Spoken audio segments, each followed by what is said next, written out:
sure most of the people here are F&B owners, or if not, work with some F&B businesses. Am I right? Yeah. Okay. Cool.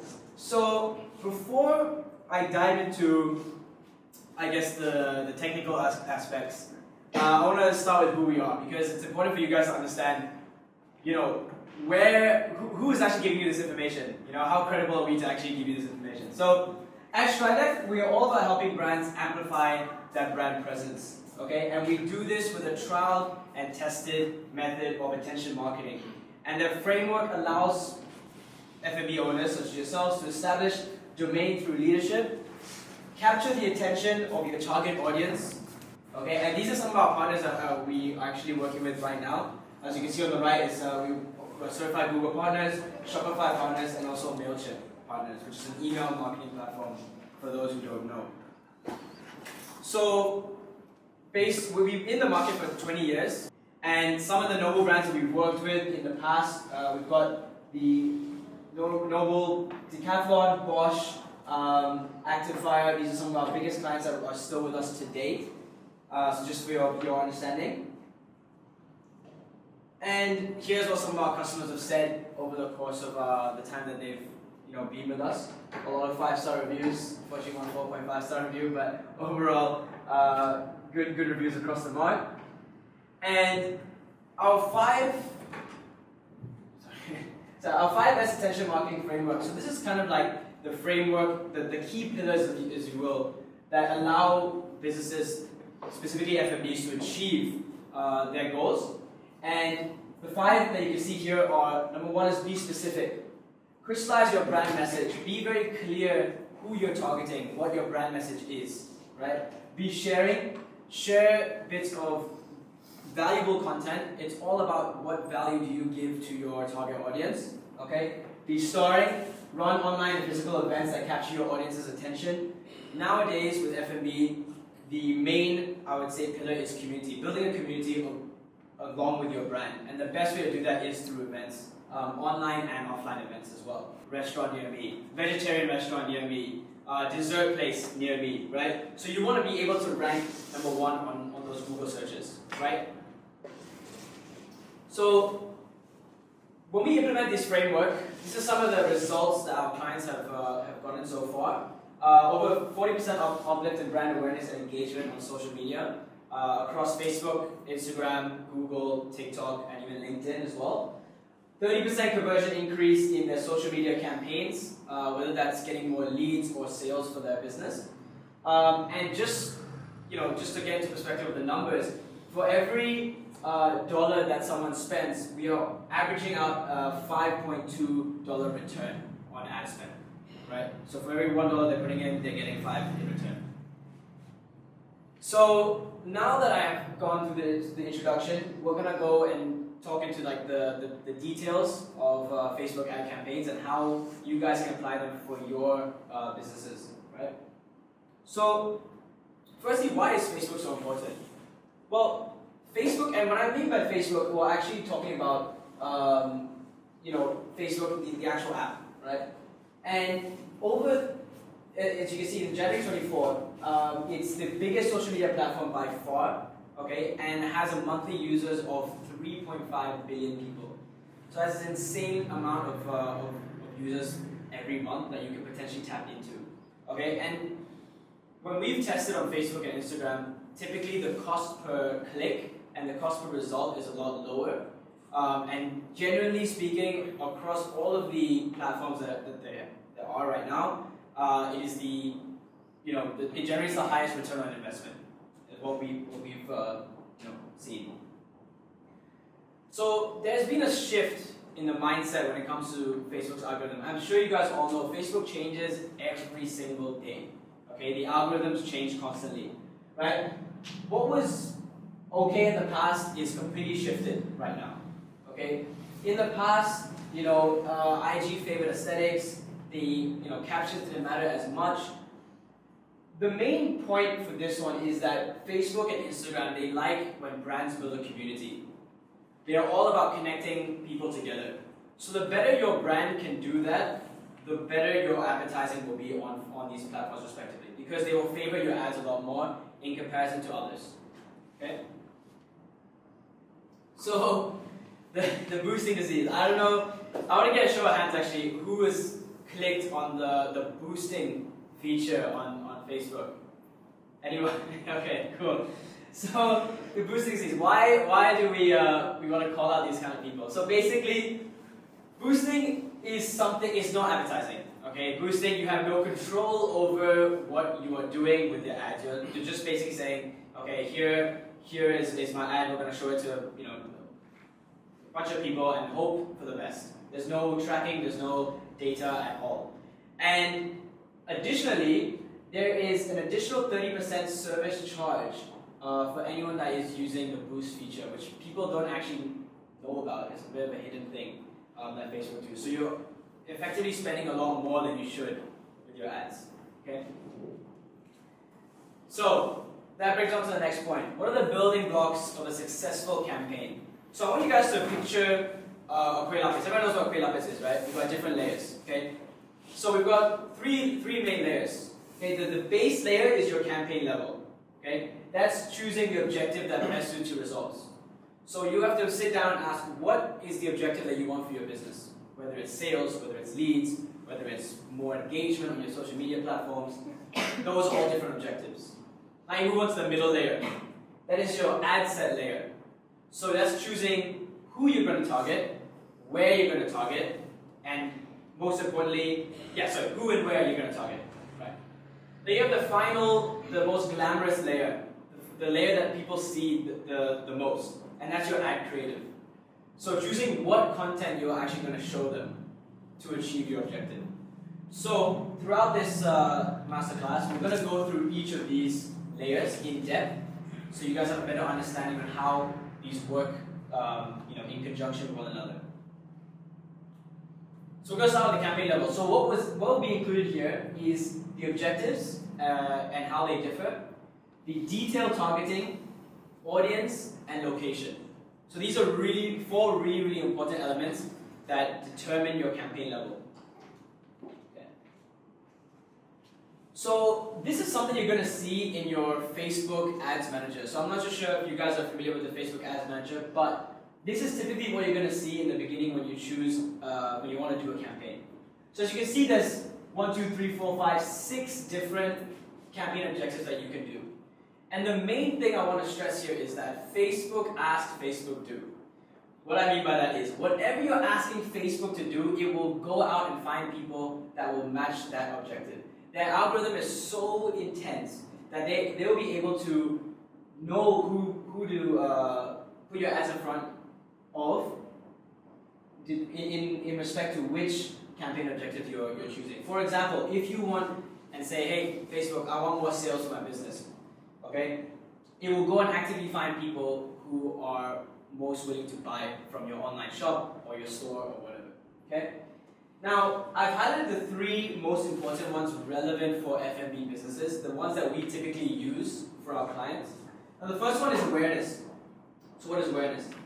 It's showing your ads to people who are most likely to remember them. Now, that's really important for an F&B because when you're seeing an ad for a restaurant, you're not going to take action right now.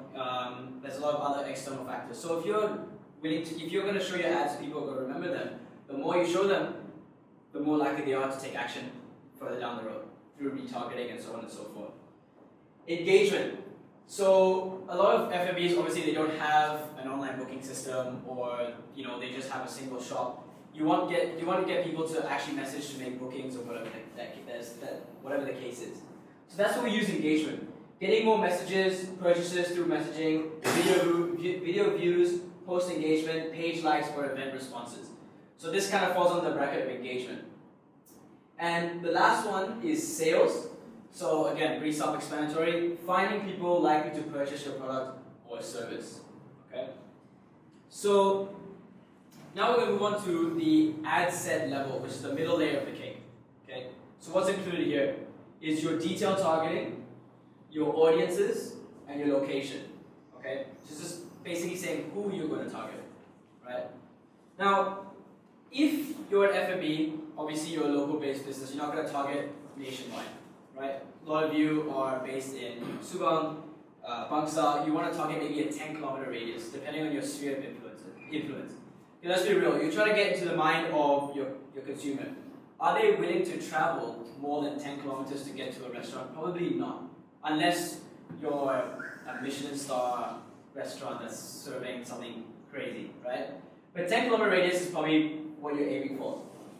So for this specific example here, you can see that the things highlighted here is the age, the gender, and the detail targeting.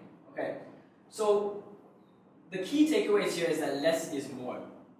Okay, so when you talk about interests, right, you want to limit yourself to one interest per ad set, right? Because you want to be able to know which interest works well for your business. It's all about testing. Okay, so for example, a catering service, right? You're using a large audience with 1 million plus members in that interest. Okay.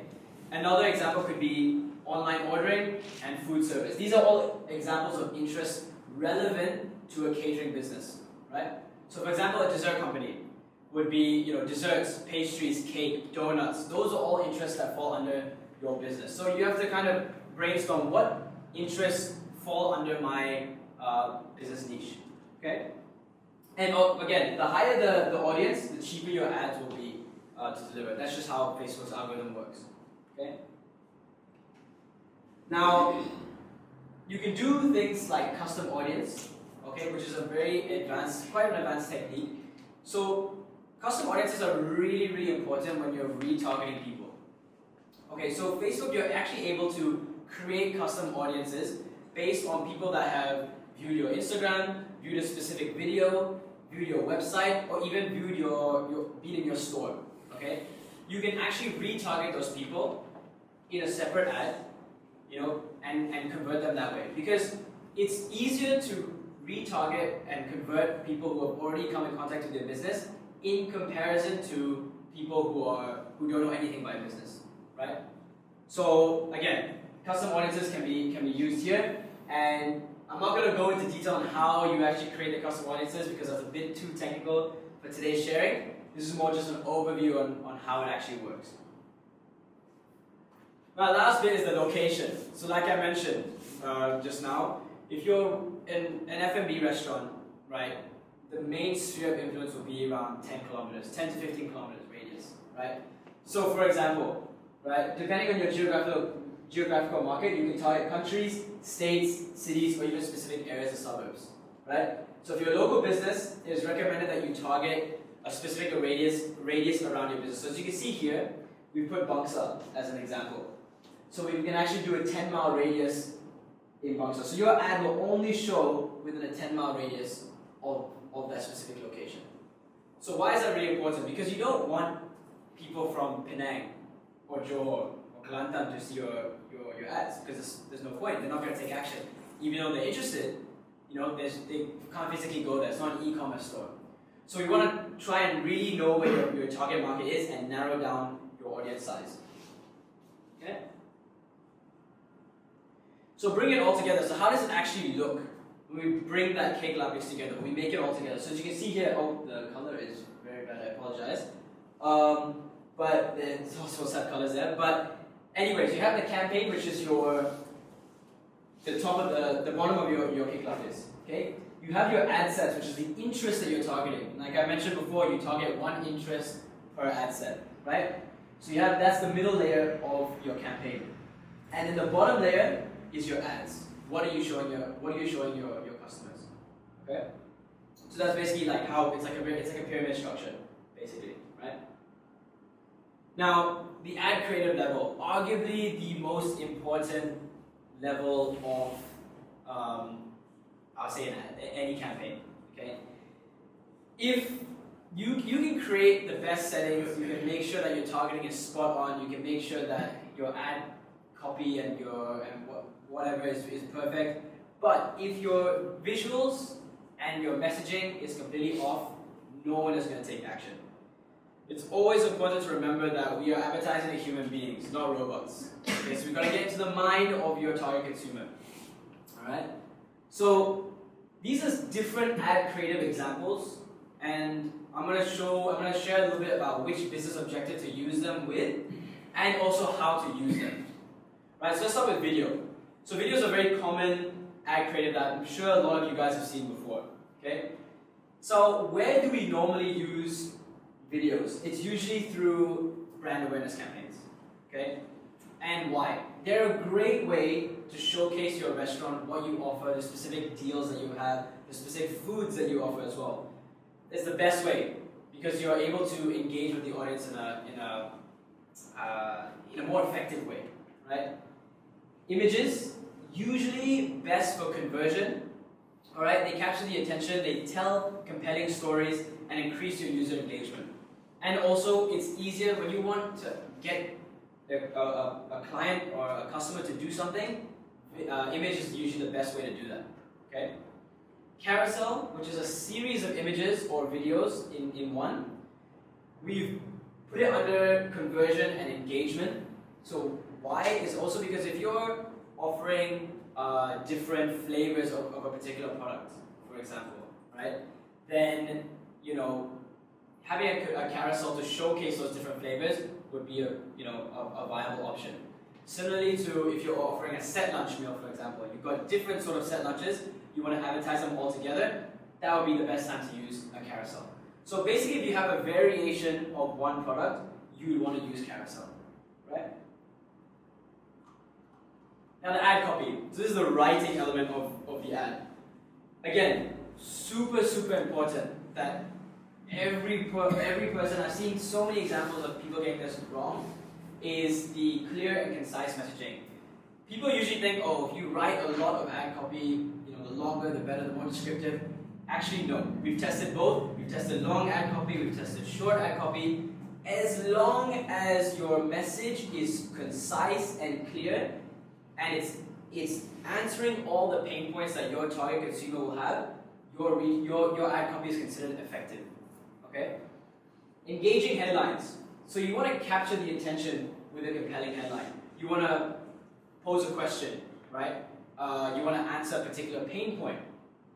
Is basically like a lead magnet to draw your potential customer in, to make them, interested in your ad, to scroll, like as a scroll stopper.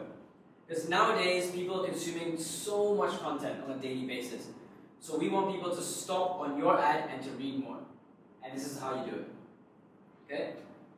So I'm going to give you there's a little bit more. So audience-centric approach and call to action. Again, audience-centric approach is basically what I said before. You have to tap into your audience's head and understand their needs and interests along with their pain points as well. Now the call to action. This is what you want your customer to do, right? Do you want them to view your Instagram page? Do you want them to make a sale, a purchase? Do you want them to watch a video? All of that has to be very clear. As a consumer of content, you want to be told what to do. They don't want to have, as someone looking at your ad, you don't want to have many questions on, what do I have to do with this piece of information, right? Everything needs to be very, very clear. Okay. So let me give an example of how that all comes together. So this is a case study that we had of a bakery actually, who was doing e-com. And they were basically offering cakes, nothing super fancy, but they were just, it was low-calorie cakes. They were offering a 10% discount. So that was the offer. So let's see how they implemented, or how we implemented the ad copy, the creative, and the headlines. So as you can see from the copy, now with F&Bs and with sensory products, you want to use very descriptive and emotive copy. You want people to feel as if they're consuming that piece of whatever you're selling whilst they're reading it, right? So that's basically what we did here. We're using a playful tone, we're embracing a fun, playful tone with emojis, and it's very clear what the call to action was, right?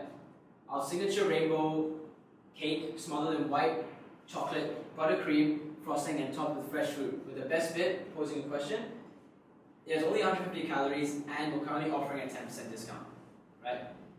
With this ad copy, it's not very long, but people understand, okay, what we're selling, what the offer is, and how it applies to them. And again, the call to action at the bottom here, as you can see highlighted here, I don't know if you guys can see that quite well, but it's mouth-watering good, low-calorie cakes. So it's very straightforward, and it goes beyond the product name, and it emphasizes key benefits in a fun and playful way, because that's the tone that we wanted to use for this particular case study. Okay? And again, the call to action, as you see on the bottom right, is shop now. So that will redirect them to the product landing page where they can eventually make a purchase. Okay. So when it comes to budgeting, okay, a lot of people, they get quite overwhelmed with Facebook ads, how much you want to spend, what is the right amount they should spend. Honestly, there is no right or wrong answer of how much you want to spend. It all depends on how fast you want to reach your goal, right? So there are two types of budgets that are in Facebook ads, okay? And they're separated into ad set budget optimization and campaign budget optimization. So what's the difference between the two? So ad set budget optimization is you're telling Facebook, okay, I want to spend, okay, let's say for this example, it's a $30 campaign, 30 ringgit campaign. I want to spend 10 ringgit on each interest to make sure that every one of those interests are spending the same amount. Okay, nothing wrong with that. Okay. Now, campaign budget optimization, same thing, 30 ringgit. Now you're telling Facebook, okay, Facebook, use your algorithm to go and allocate where you think is the best place to allocate that 30 ringgit.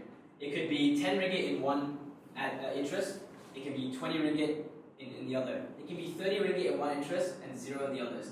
Facebook's algorithm will then decide where is the best place to use it. So you're probably thinking, well, that sounds really good. Why don't we just use that, right? There are times where you want to use that, and there are times where you don't want to use that.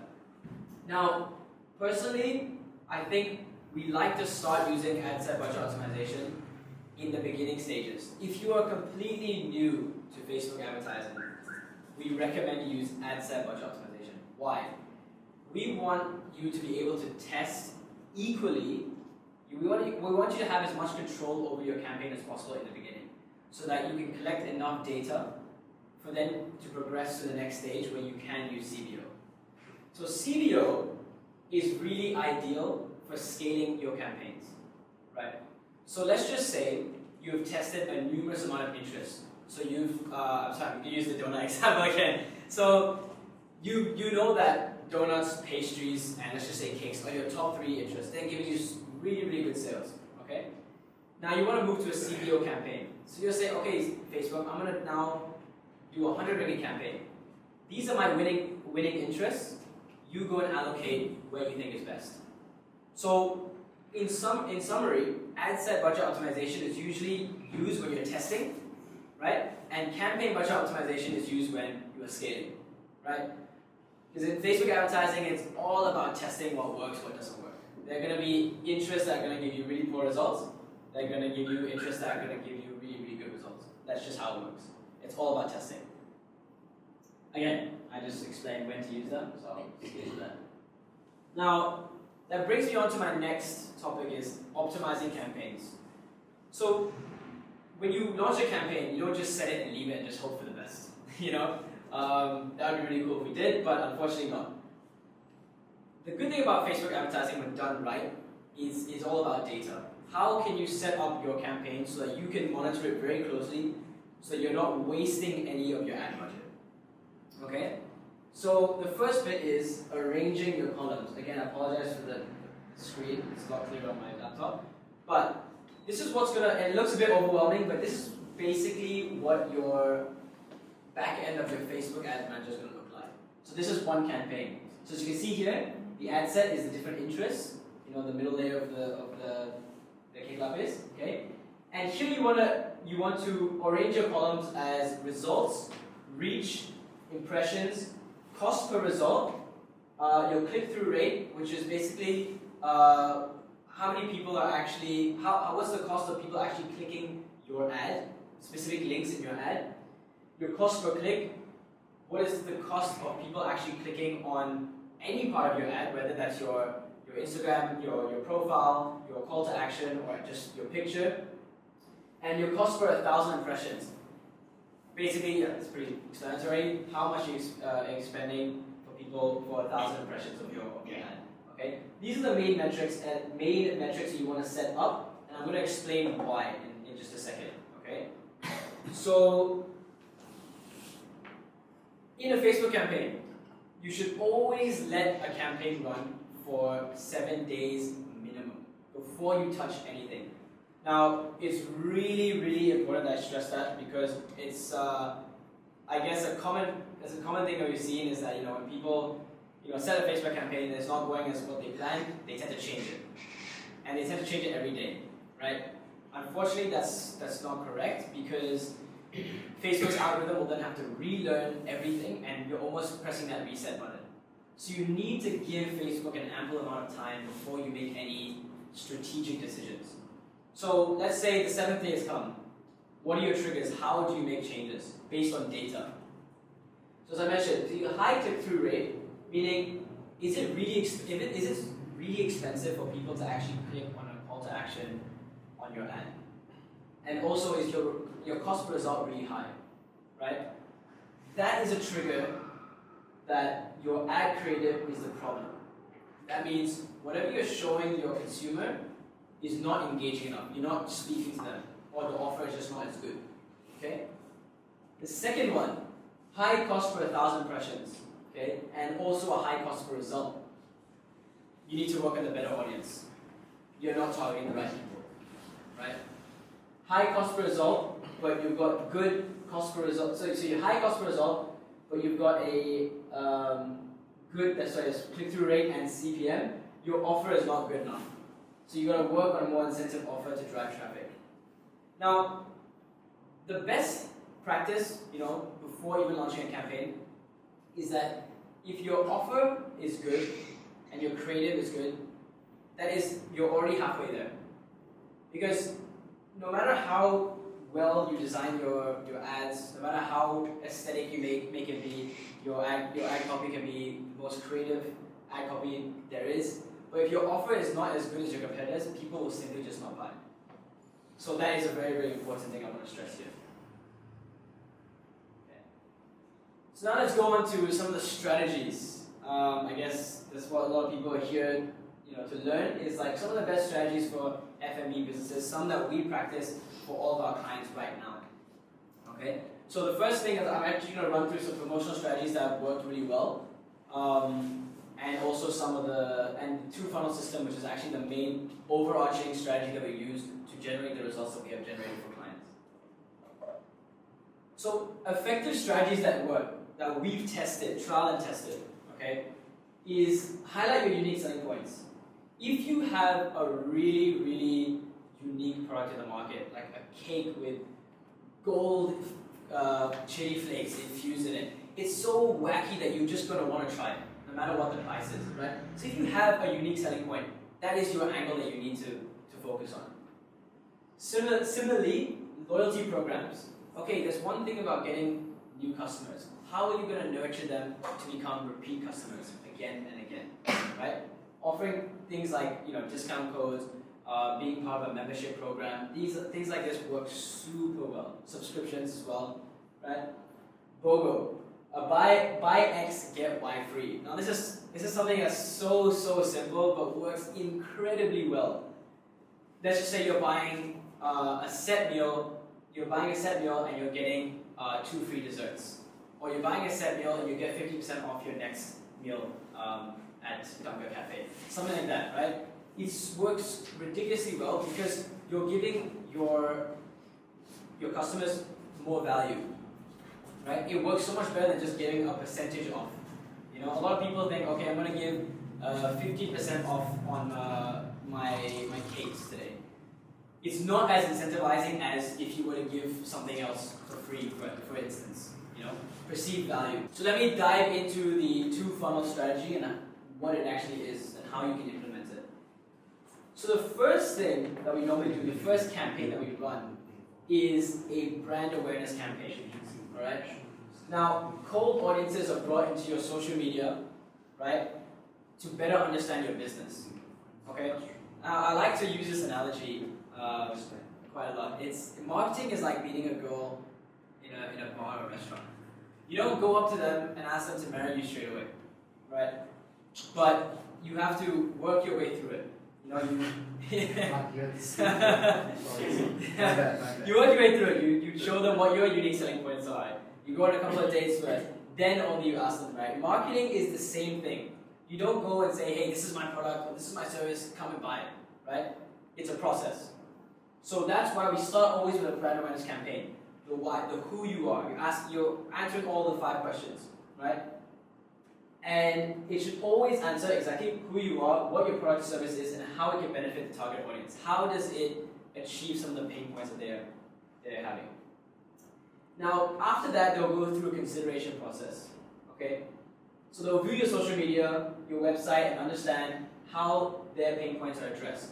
So in this section, it's really important that your landing pages on your website or your social media platforms like Facebook and Instagram and TikTok are well optimized. You know, does your Instagram answer all of the questions? You know, your location, what food do you offer, what is your brand message, saying to your audience? All of those things need to actually be done before you even consider running a campaign, right? Because if those, think of that as your foundation. If your foundation is cracked, we can bring 1 million people, relevant people to your business, but if they look at your Instagram or your website and it's like nothing is answered, they're gonna get deterred away, right? Now the second campaign is a conversion campaign. So this is retargeting people who have come into contact with your business, right? And we tend to use aggressive call to actions, and this is when we implement the promotional strategies that I talked about before.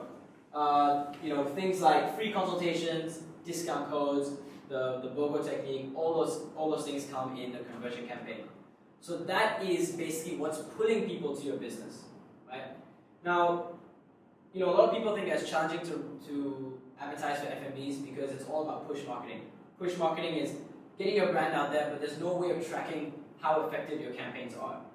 So what we like to implement is a mixture of a push campaign, which is an awareness campaign, and a pull campaign, which is a conversion campaign. So not only are you pushing your brand out there to people, saying, here's what we are, here's who we are, here's what we offer, we're also giving them an incentive to actually come into the store or make a purchase through their website, etc. Right?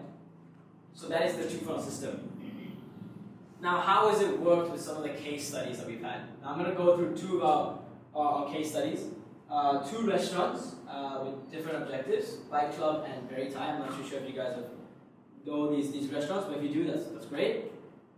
So the first case study was Bike Club. Okay, what were their pain points when they came to us? They complained that they had low foot traffic and lack of social media presence. Okay, that was their what they hoped to achieve with kind of appointing us. Okay, again, objective was to increase brand awareness and increase foot traffic to their restaurant. Okay, so how does the two-funnel system come into play here? Now these are the actual ads, by the way, right? So the first one was an awareness campaign. So one of their pain points was, we're not known, right? So we ran a video ad showcasing the various amount of dishes that they offer. They offer various dishes from different cuisines, okay? And it allowed us to generate more video views and achieve the pain point of not being seen in the community. And this particular video actually generated over 120k views on Meta and TikTok respectively. I think now it's on 185k on TikTok, which was crazy. Then fast forward to a conversion campaign. So how do we use this data to pull them in to the restaurant? Now, we used a custom audience and we captured people who watched at least 50% of that video. We retargeted them with an offer. And what was that offer? It was a date night offer. It was people that actually wanted to do a couple's dinner, and they were going to get free desserts with 2 free desserts with their meal. Again, strong call to action. We use the BOGO technique, right? You buy the set date night dinner, you get 2 free desserts. This campaign generated over 300 WhatsApp inquiries.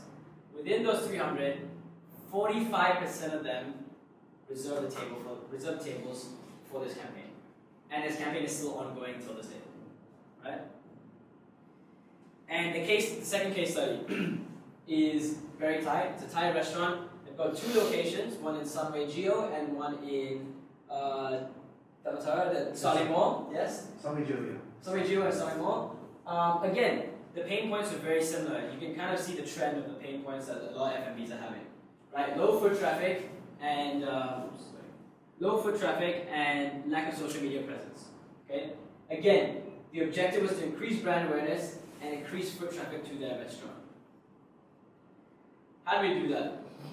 So in this particular case, they wanted more people to view their Instagram page and follow their Instagram page because their Instagram page had everything anyone needed to know. Their location, the aesthetics were really good. They had a whole mood board set up for them. So everything that anyone needed to know was on their Instagram. So we ran a traffic campaign. Not a brand awareness campaign, but a traffic campaign. We wanted to drive people to their Instagram profile. As you can see here, the call to action was view Instagram profile. So this drove people to the Instagram profile. They increased their following, and people also knew about their business through that channel. Okay? Now, the pull campaign, the conversion campaign, how did we pull them into the restaurant? So then, there was a buy one, free one, specifically for Chinese New Year, which we ran last month, for their mukata. I don't know if you guys have mukata, but it's like one of those things you share, the barbecue thing, really good. Okay? Now, with this particular campaign, again, we gave a free add-ons to the mukata promotion, and we generated over 150 WhatsApp inquiries and bookings for them for that particular campaign. And again, this campaign is running till this day, and in fact, he's actually scaled this campaign. So again, you see the trend on what we do. We're not reinventing the wheel, right? We're just getting into the mind of the consumer. If we were to show them this first, we would not be able to get the conversions that we did. Because they can be like, okay, yeah, that's a great offer, but I don't know who you are. You know? Maybe some of them would have said, yeah, that's a great offer, let me try it out. But people will be more inclined to take action here when they have already come in contact with their business before. Right? I'm speaking from my personal experience as well. When I come into contact with an F&B, and then they hit me with a reason to actually go, a reason to buy, I'm more inclined to do it because there's a level of trust there. You know what I mean? So that's what we're trying to build, right? Again, so this is the main strategies that we use for F&B businesses. And again, it's very, very simple if you actually think about it, but it's very, very effective. And with that concludes the seminar. So if you guys have any questions about anything that was said, or you want to get into more details about how to actually create the campaign, we'll walk you through it. Please, now's your time to ask. And also, we will leave our contact information, and we can get in touch there as well. So,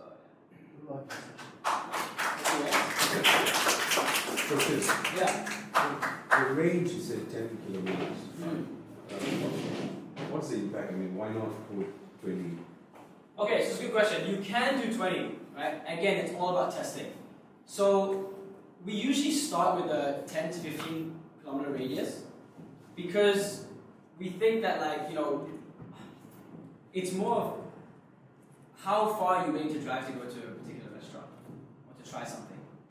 Rarely, unless you live very, very far away from everything and you have to drive 20 kilometers to get anywhere, right? Then, okay, that works. But if you're in Bangsa area, for example, the reality is someone from Cyberjaya or Putrajaya is not going to come all the way just to have a vegetarian meal, for instance, right? They will probably look for something closer by. so I'm using the vegetarian. For those who don't know, Ganga Cafe, amazing vegetarian food. He's sitting right there, so that's why I'm using you. I made eye contact with him, so I'm using him as an example. But that's just my point. It's more of it. That's more of the sweet spot of how many people are trying be willing to drive to that location. It's also a budget density. Sorry? It's also a budget dispensary density. Yeah, of course. And the larger the audience that you target, the more ad spend that you would probably need because you're targeting more people, right? You're showing your ad in front of more people. Yeah. So if you have a new brand, completely new in the marketplace, what would you recommend they do? Like in terms of the range? So if you're a completely new brand and you want to get awareness first, there is no harm in using a wider, broad radius because you want to get your brand out there. Okay. Having said that, there are some people that maybe live in Kajang, for instance, but work in Mont Kiara, right? They do that commute. So starting broad with a brand awareness campaign there's nothing wrong with that.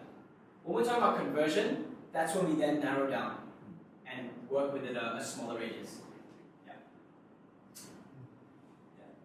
The middle layer, talk about the interest. Yeah. Is that a prescribed formula? You know what the interest will be? How it is? Okay, so again, I won't go like there is, but that is a very, very technical element. I don't want to fry anyone's brains. But again, like a tutorial on how to actually do it, I can show you that in another seminar. But Facebook does a suggestion based on what your niche is. So for example, if you're a restaurant selling desserts, you would have to think about, okay, what interests are relevant to your niche, right? You type in desserts, right? That's an interest. Facebook has a suggestion option where you can click on that and it will find other interests relevant to that niche that you did. Their algorithm will do that for you. Yeah. So what is interest? Is it a hashtag? no, interest is basically okay. So Facebook, as you all know, Facebook, they have so much data on everyone. They track information on what you like, what you view, where you purchase something, right? Based on all that information they collect on you, they can categorize you to a particular interest. For example, I love football, right?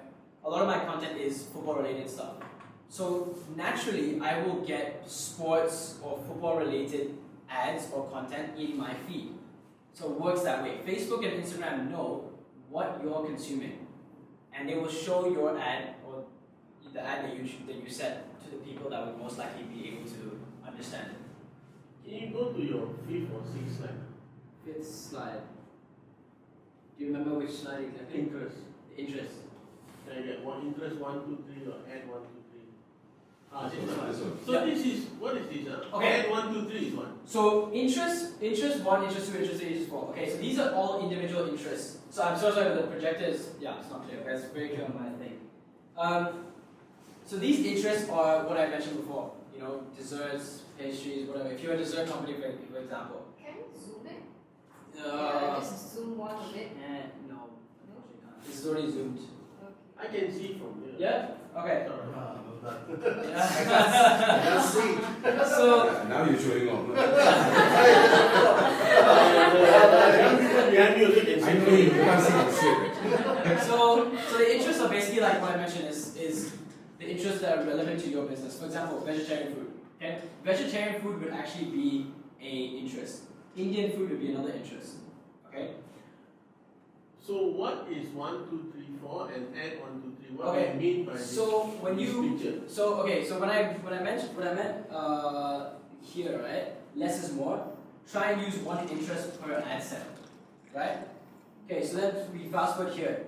This is one ad set. This is another ad set. This is another ad set. This is another ad set. So is the So- 1, 2, sorry, Yeah. Is the 1, 2, 3 the awareness to conversion? No. So this is one campaign, whether it's an awareness campaign, whether it's a conversion campaign. Okay, let's just say for argument's sake, this is a conversion campaign.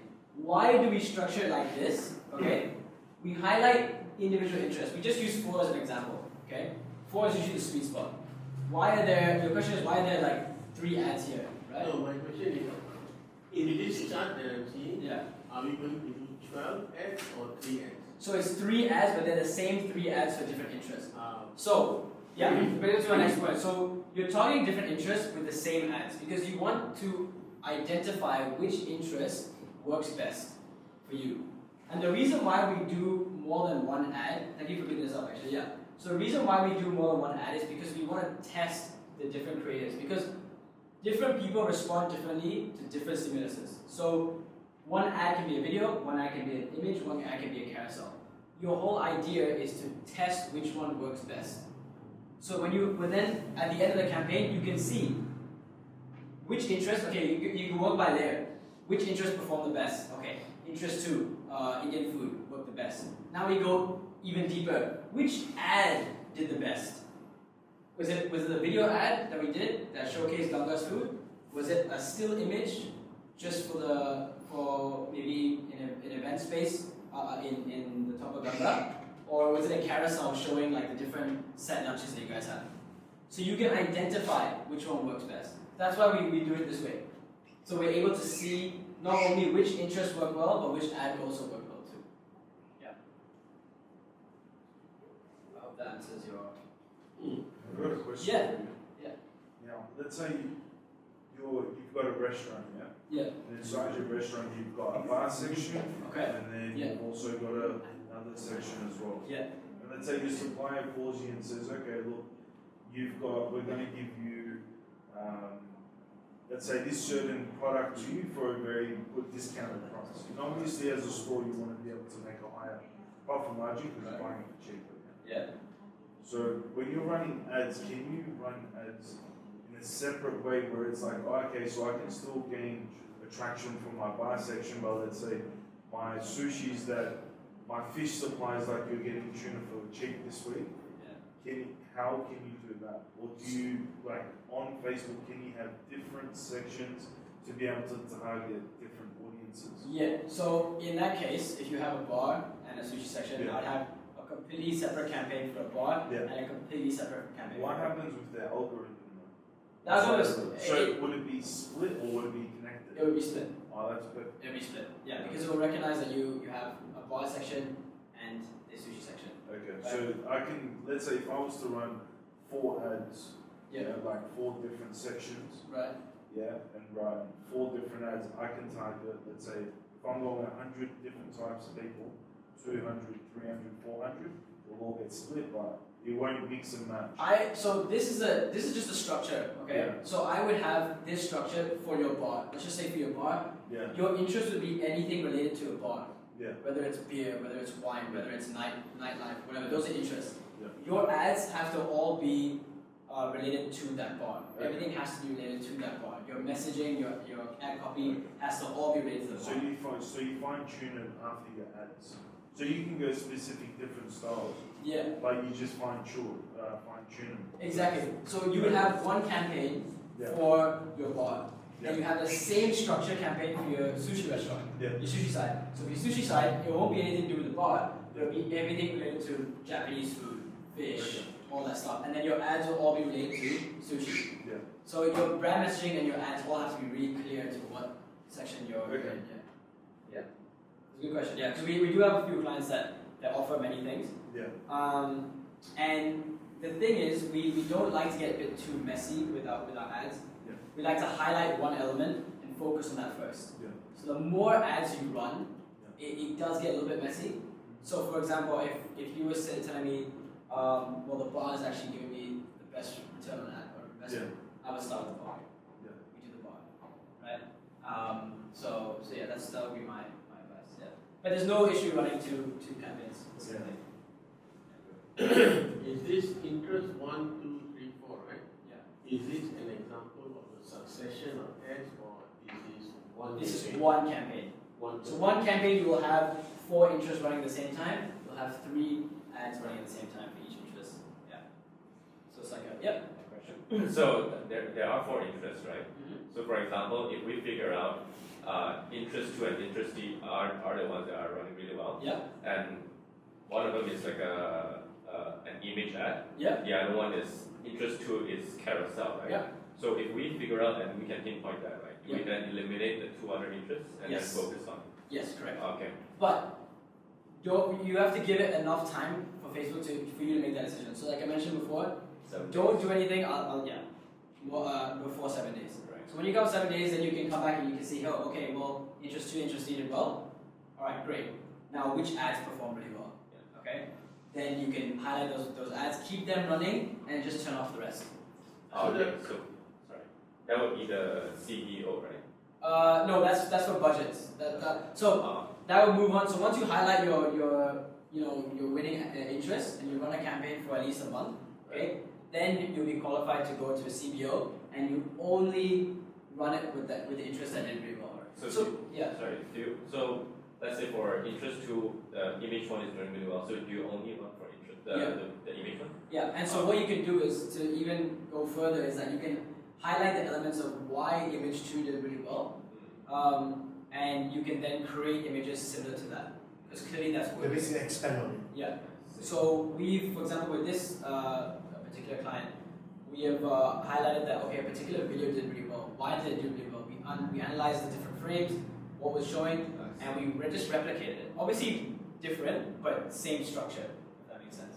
Yeah. Sorry, one more follow-up question, right? Yeah. So you said you also mentioned it's Yeah. Sorry. it's ideal to have 4 interests, to test out with 4 interests, right? Yeah. So if you got 2 interests run really well, Yeah. but then you eliminate the other 2, right? Yeah. You then add on another 2. You can. Yes. Yes. Because if you think about it, there are in one campaign, obviously. With this sharing, I'm not showing you the behind the scenes, like actually setting it up, but we can in the next sharing, right? The first month, even second month, it's all about testing what works, what doesn't work. Once you highlight those elements, then you know what works, what images work, what videos work, what ad copy works, because the data is there. You've given Facebook enough time to analyze that data for you. Right. Then, I mean, after you figure everything out, right, you realize that, and then you always run the same interest and same ads. For example, like there's like CNY, Valentine's Day, Hari Raya, Christmas. Yeah. You all use the same one. So okay, that's a good question. We don't always use the same ads, right? I mean, like the same target, Same- interest, and The same interest, yeah, same Okay. interest. But again, if you're targeting a festive period, obviously then the ad creative will be CNY. The Hari Raya is coming up, then the ad creative will be Hari Raya theme. You know, it's But all the about. ad set would be the ones that's already been proven, right? Yes, exactly. Okay. So ad sets already changed, Right. Gotcha. But the ad will definitely change because it's a different promotion. Gotcha. Unless you're running a generic promotion that applies to, and it doesn't have any specific festive period to it, then you can run that for as long as you want. But if you want to like run specifically for a Chinese New Year campaign or a Raya campaign, then your ad and your ad copy will probably only run for that period of time, and it will be very specific to Chinese New Year. Yeah. But then, it's like for example, Hari Raya, Yeah. then you just change the demographic to Malays, right? You can't change the demographic to Malay, but what you can do is that you can actually change your ad copy to Malay. Okay. To then, it's all about the messaging, how you communicating with your audience, and you're communicating your audience through your messaging. There's no setting, unfortunately, saying only target Malays, only target Chinese. Okay. That would be a very questionable setting. But what you can do to get around that is, for example, for Chinese New Year, right? And you said, okay, we only want to target the Chinese community. Usually our ad copy would be in Chinese. Okay. Be in Chinese, the images will be in Chinese, because if you're in English speaking, you're not going to read it unless you're bilingual, right? So that's how we actually effectively target the race without, setting it that way, you know what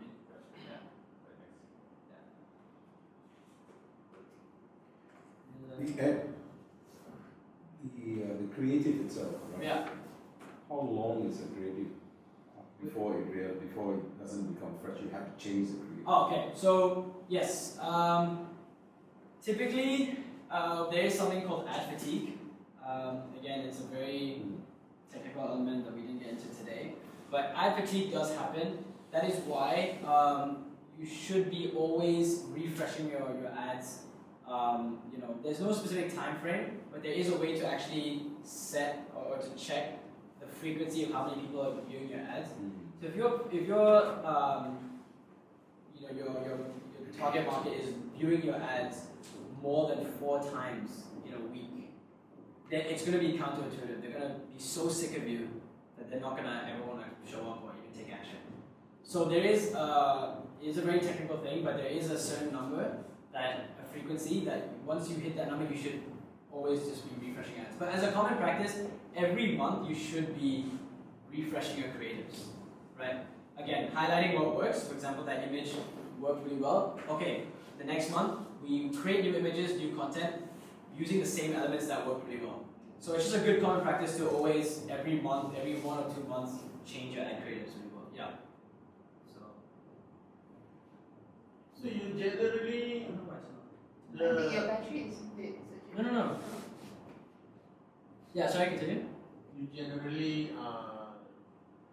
the outlet would know which interest they should go after. The outlet, what do you mean? What I mean is, how do you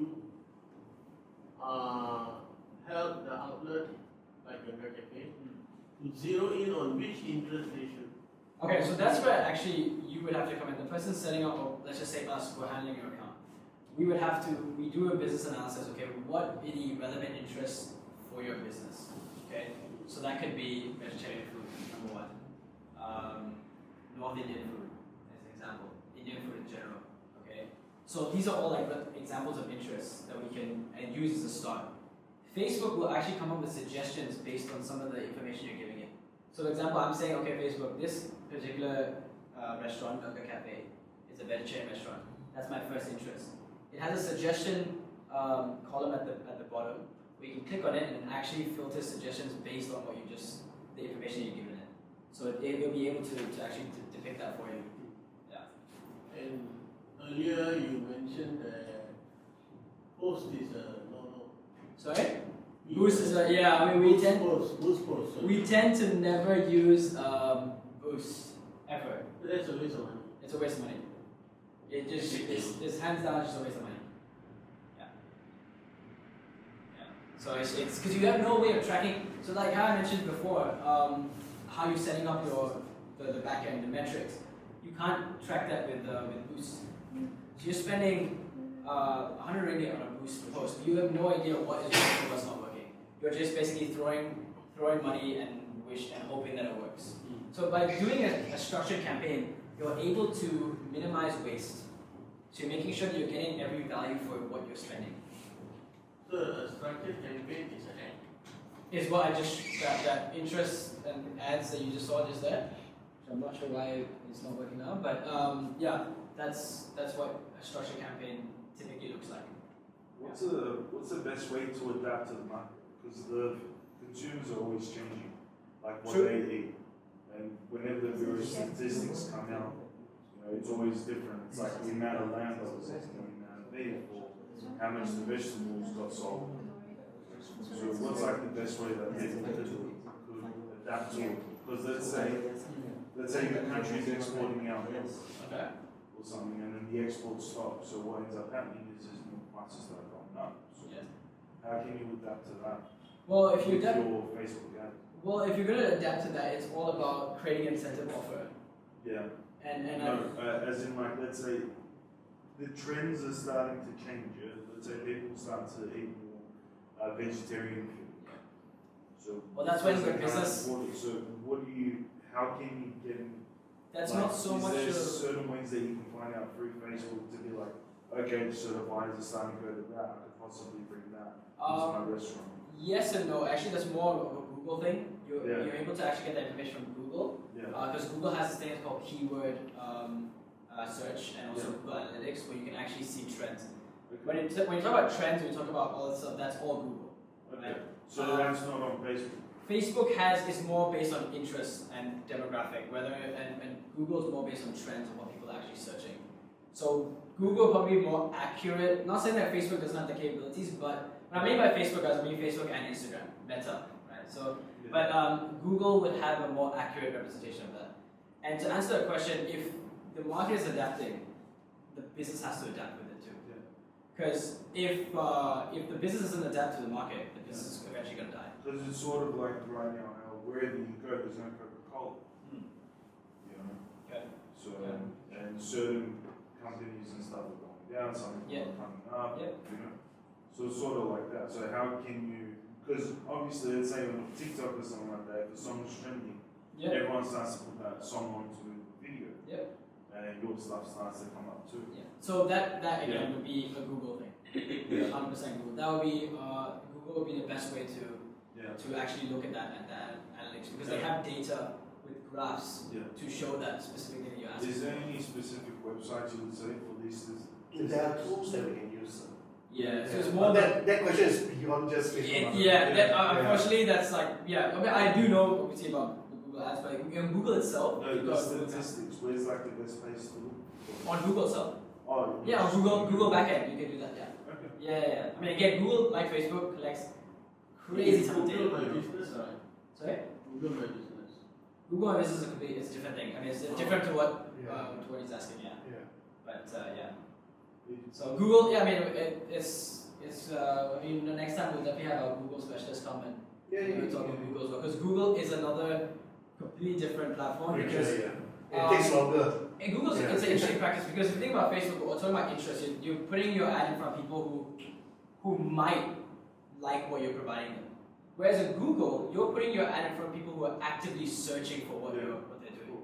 So in some respect, that could be a lot more beneficial, which is why we never use. I mean, depending on the client's budget, obviously depending on your own budget too.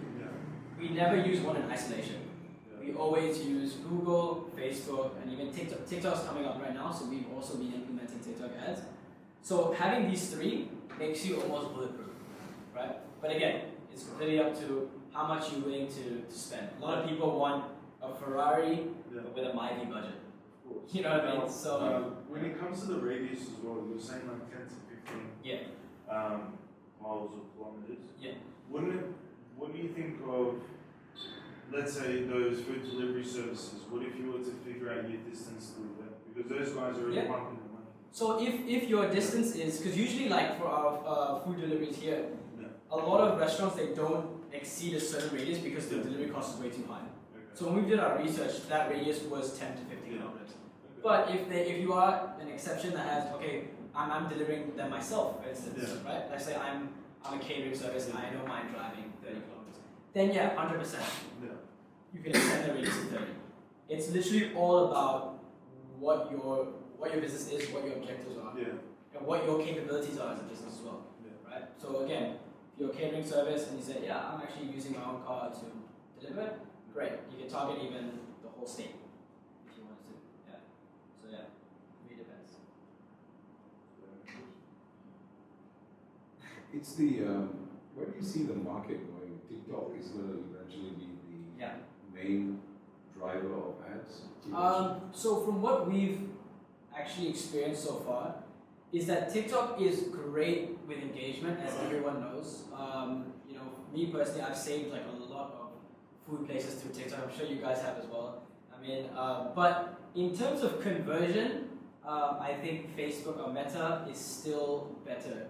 But again, things change, especially we're living in a very dynamic time. Things change constantly, and that's why we are always testing between all platforms. And TikTok is a really, really versatile platform because now they also have a TikTok shop feature, which Facebook and Instagram eliminated, which monopolized that whole shop feature for them. So it is, to say where the market is going, it's hard to predict because even though TikTok is on the rise, Meta is always coming out with updates and better ways to advertise to people and to better ways to create more of a community. And at the end of the day, despite TikTok being an amazing app, a lot of people are using it. Facebook and Instagram are still the top used platforms till this day. We have a saying is that we strongly encourage the new medium like TikTok, but you cannot ignore legacy platform like Facebook. The other way, we can also look at the type of business where your audience is, because there is a general different set of audience with Facebook users, TikTok users. I know many people below 30 years old don't even have Facebook. You see, so if your business is old folks home, you can ignore TikTok. For example. So that's true. It's knowing your demographic as well. And again, when I say Facebook ads is old habits die hard, I mean Meta. And Meta is obviously, as you guys know, Instagram and Facebook. So whatever campaigns you create there is creating on Instagram as well. So whatever I showed you there, it will show up on both Facebook and Instagram. Yeah. So that's basically it. Any more questions? Do you use Advantage Plus? Yes, we do use Advantage Plus. Again, a very technical question. Does it work? It does. Okay, well, so what we've tested, basically Advantage Plus, for people that don't know what Advantage Plus is, don't want to fry anyone's brains here, but Facebook's algorithms have, or they claim to be so good that they will be able to decide where your ad goes without you even giving it information about interests. So again, instead of giving it interests, you're giving interest. When you give interest, you're giving Facebook a suggestion saying, "Hey, here's where to start." Right? Advantage Plus is eliminating that and trusting Facebook's algorithm to go and find the best place to put your ad. Now, does it work? We have tested it, and it actually is a default right now where you can still use interest but have Advantage Plus on, and we've seen not much of a massive difference in terms of conversions. So to say that it works, I mean, I'm sure it does, but not to an extent where it's like game changing. What I mean is advantage creative plus, because if you have a video that's 16:9, it's like a real video. Yeah. So obviously you can't. It's not optimized to be shown on a Facebook feed. Correct. Yeah. But it's optimized to show it on Instagram videos. Yeah. So would you turn on advantage plus? No, we would just manually placement. place it. Yeah. Okay. We've done that, and it seems to be a lot better when we manually place So it. if you have a 16:9 video, don't put it on Facebook feed. Yeah. Okay. But as a general practice, again, for all creative, we tend to make it adaptable for Facebook and Instagram. Unless you're coming to me and saying, no, we only wanted to do Instagram, because we've had clients who all of their their following, all their sales coming from Instagram.